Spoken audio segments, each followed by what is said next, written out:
Hello and welcome back to ABG Sundal Collier's Investor Days. My name is Olof Cederholm. I cover the wind companies, wind developers at ABG, and I have the pleasure to introduce Per-Erik Eriksson, CEO of Arise. Very welcome, Per-Erik, and we'll do a presentation for about 20 minutes and then we'll do some Q&A. But with that, over to you. Thank you, Olof. Then I propose that we start with slide number 2. The next one, please. Yes, thank you. Arise was founded in 2007. We are a quite small company. I think we are actually 33 employees today.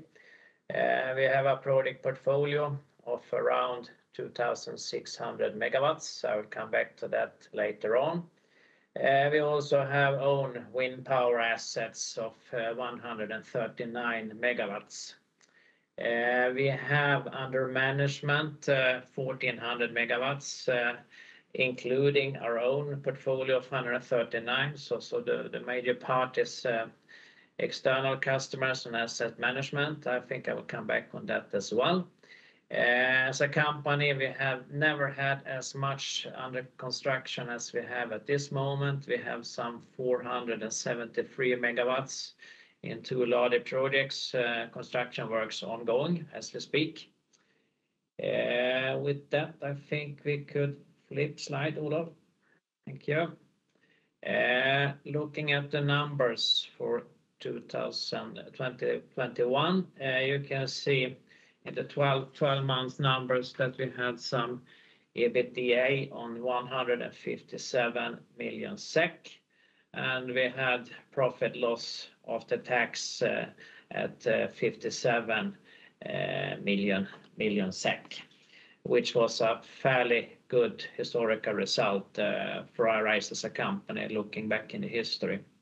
One thing to mention is that we had a quite good development in our own production in the last quarters due to the fact that we had quite increasing in prices in the power market. And as you can see in the bottom to the right, that we had some average price in Q4 on 812 SEK per megawatt hours, which is a record level.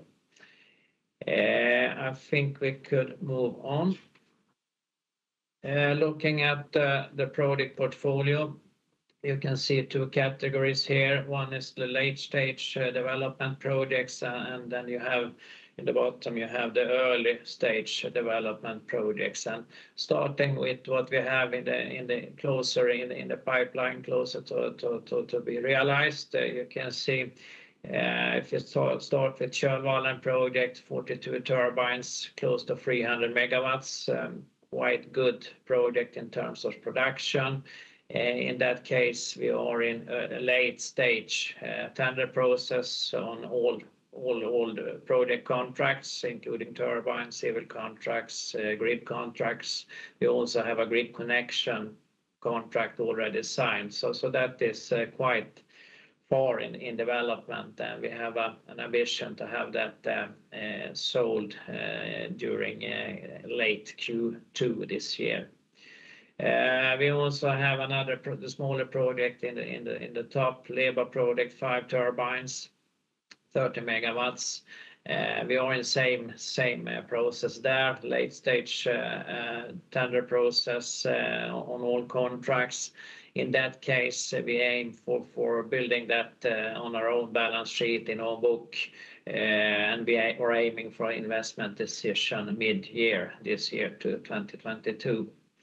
We also have could mention Fasikan project.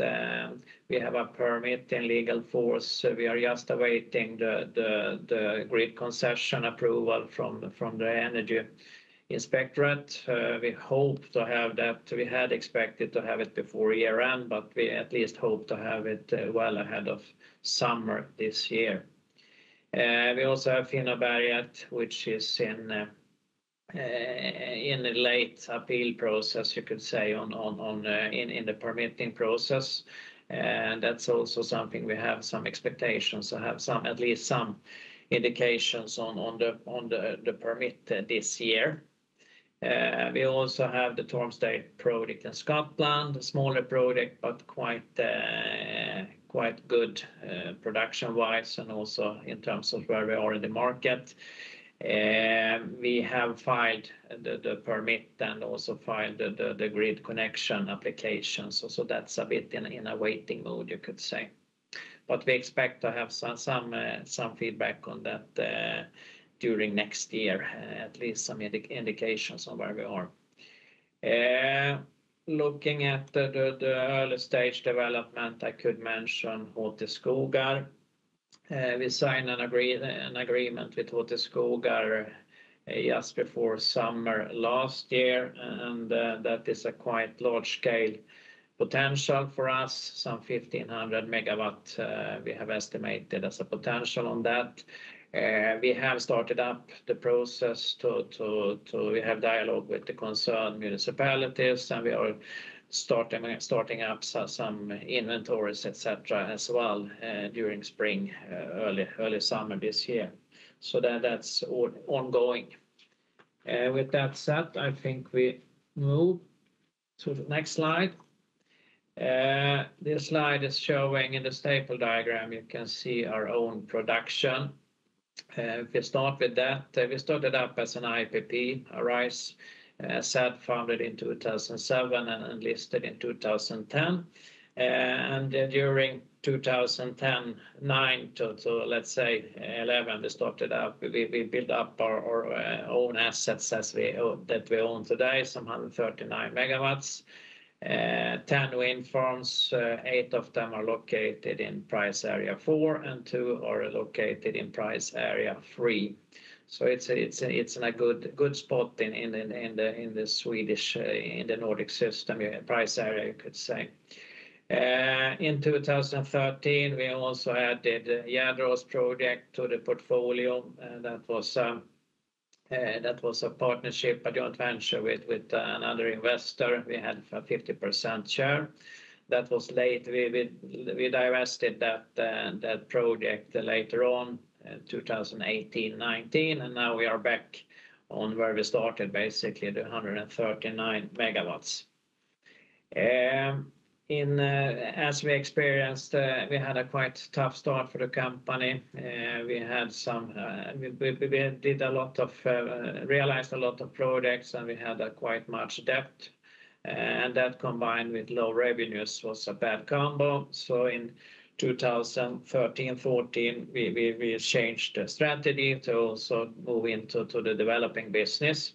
And as you can see on the green line and the green diagram, that we had a quite good development in our development business. So until today, we have divested some 1 gigawatt or 1,000 megawatts, and we have constructed even more, 1.2 gigawatts, and that actually represents a quite material value of some 1.5 billion euros. So we are quite proud about that, to be able to realize that with a quite small organization. I think we could flip again. This slide shows also our asset management operations, which has basically followed the development business, but we also do some asset management as a standalone business. So until now, we have some 1.4 gigawatt or 1,400 megawatts that we under management. We have a number of quite reputable clients or investors, as you can see, Allianz, we had Capital Partners, also global investors, BlackRock, and a number of different financial counterparties, and also utilities, as you can see on Forte. With that, I think we move. Our portfolio expansion. We are in dialogue in Norway with a number of landowners and municipalities, and evaluating the opportunities in Norway. We also signed some agreement that has been communicated to the market. So we are working actively in Norway. Obviously, we have a bit of a difficult political situation, but we believe also that politics might change over time. So we see opportunities in Norway. We did communicate a new strategy last year during spring, and the keyword was basically diversification in terms of geographies, but also in terms of technology. In that case, mainly solar, but there are other things we are looking at as well.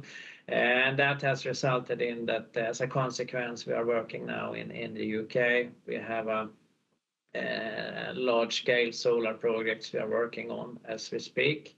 We are investigating the grid connection, but also preparing for a permit process. So that is in progress, you could say. In Poland, we have a bit different approach. We are looking into different projects, development projects in different stages to find. We have a partner working together with us, and we are looking into possible project acquisitions in Poland, and we have some concrete ongoing discussions in Poland as well. I could also mention in the UK, I think we have mentioned Tormsdale, but also we have some on wind as well. We are also looking at, we have started up some development projects another development project up in Scotland as well. It could be mentioned as part of the working in different geographies. I think we could move on. Power markets has been a bit special. We have never seen anything like this before, I would say, in Europe. This slide is from our Q4 presentation, so I think there are something has changed even more after this. But looking and starting up to the left, you can see the spot price that really exploded during Q3, Q4 last year, and we are still on that extremely high level due to the ongoing war in Ukraine with Russia, and also that the limited gas supply to Europe as this moment as a consequence of that. So we have really seen that gas prices been driving the prices across Europe, and that had a great impact, as you have all seen in the Nordics as well.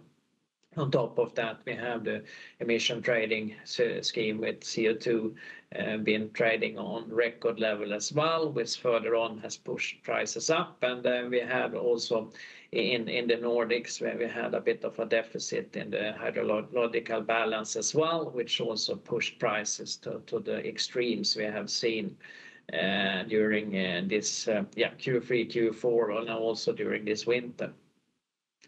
We have also seen that the system price and SE4 has come closer together, as you can see the interconnectors out of southern Norway also pushed up the system price. But we also have seen that SE2 and SE1 has been lagging, and very much due to the fact that there are some bottlenecks in the transmission system. But on the other hand, the TSO has announced some capex program to take away to do investments to improve the current bottlenecks. We also see in SE1 and SE2 in a bit longer perspective that there is quite advanced plans on the quite heavily increased electricity consumption in SE1 and SE2. You have the green steel, you have the battery factories, we have the hydrogen initiatives as well. So we expect to see quite different fundamental situation up north in Sweden in the coming years. Here it says that the German price is somewhat lower, but that has changed after this slide was prepared. So now we see German prices on record levels again. And you can also see on the forward prices that they have increased quite much, especially SC4 versus in this case I think it was the system price, right? Yeah. With that said, I think we change slide again. This is showing the history of Arise in terms of price hedges. To the left, you can see from 2009. You can see the blue staples, or the dark blue is the electricity price, and the light blue is the certificates prices, and you can see the green dots, which basically is our realized price at Arise. And you can see until 2000. Yeah, let's say 18, something like that we had a quite good hedge prices in that market, meaning that basically that we were early movers on hedging, and during decreasing prices we could gain from those hedges. Now reality catched up a bit in the later years, as you can see. And looking at where we are right now, the hedges we have in place are quite high, but they are still quite much lower versus the market, the market price you see on the screen. And there are some reasons behind this. One thing is obviously the market itself, but I would say that you also see extreme market also means that you have extreme differences during a day between hours. So you can have up to 100 or even more than 100 euros per megawatt hours in difference between 2 hours. And this means that the realized price on wind power will be quite much lower versus what you see as an average price on the screen. So we have seen up to 25% discount on our produced realized price on spot versus what you see as an average on the screen or in the market. On the other hand, even though we have this cannibalization, you can also see that then we have realized prices on record levels we have never seen. In Q4, for instance, you can see 800 SEK per megawatt hour, which is a record level for us. So you could say that obviously we are gaining from higher market prices, even though we have we are affected by some cannibalization more than normal in an extreme market. You can also see up to the right our production in 2021. We had a quite low production, some 280 gigawatt hours versus our normal production, which is some 343 as an average over all the years.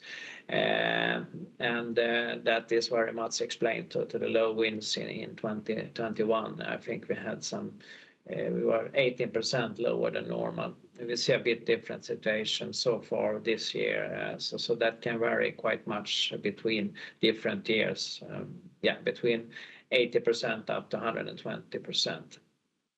We also have for our own production portfolio a hedging strategy. We have more flexibility now as we have less debt than before, and we are less dependent on requirements from banks to hedge, etc. We are in full control of our hedging, which means that we have, for instance, in 2022, where we have hedged up to 40% at the level 80 euros plus.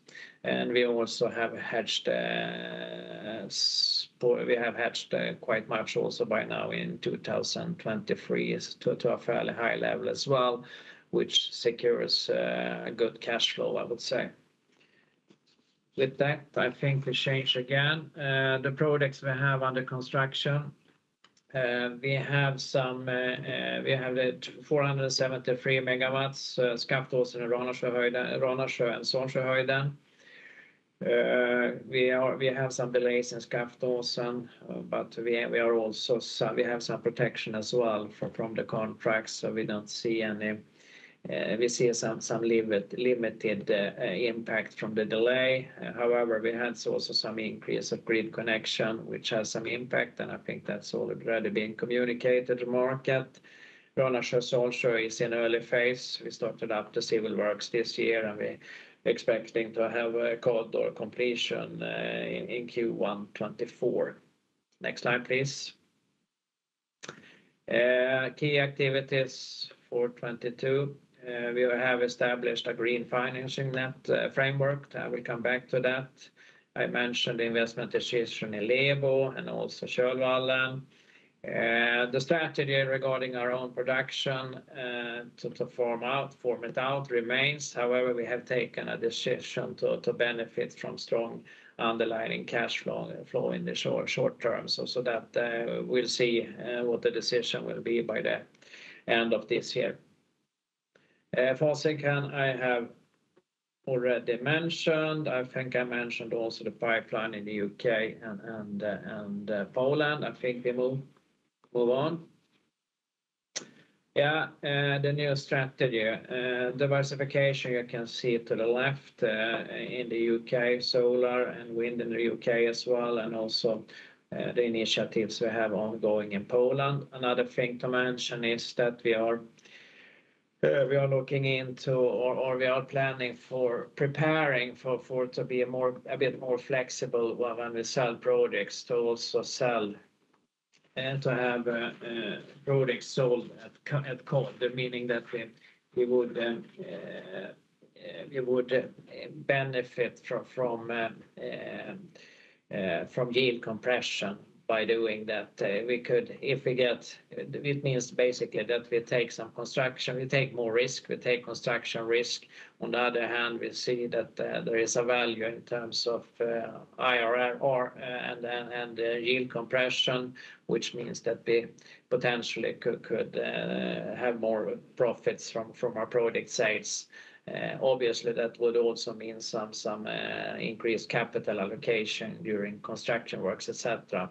But where we are right now, as you can see to the right, we have a quite good story in terms of how we decreased our debt over time. And as you can see, looking at 2021, we are at some 400 million SEK, and after that we have realized when the convertible bond expired, where we are around 300 million euros, which is a quite low debt. So basically we used the income, the revenues we got from selling projects to decrease our debt. So we are in a very good financial situation right now, which means that we think that could be that should be a strong position to attract capital as well, to continue to accelerate our pipeline. I think we could move on.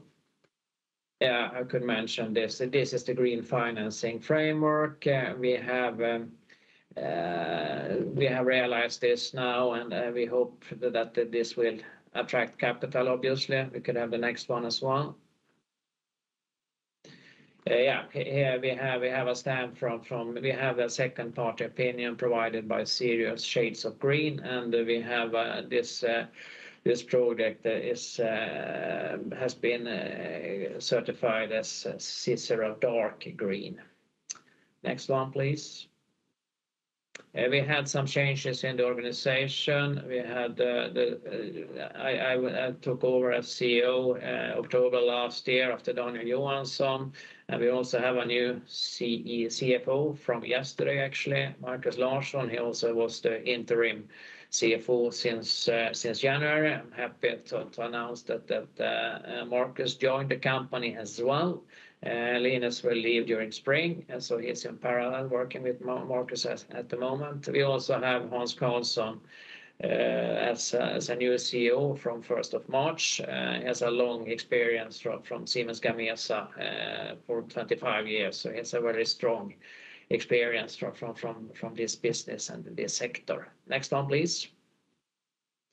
This is the largest shareholders in the company. I could mention that we have Johan Claesson with family and his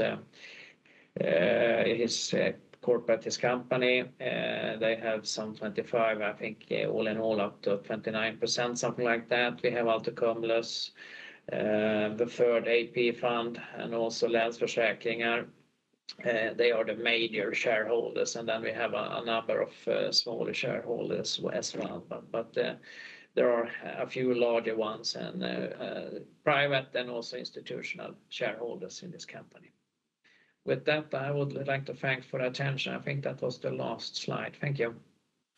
Yes, thank you very much, Per-Erik.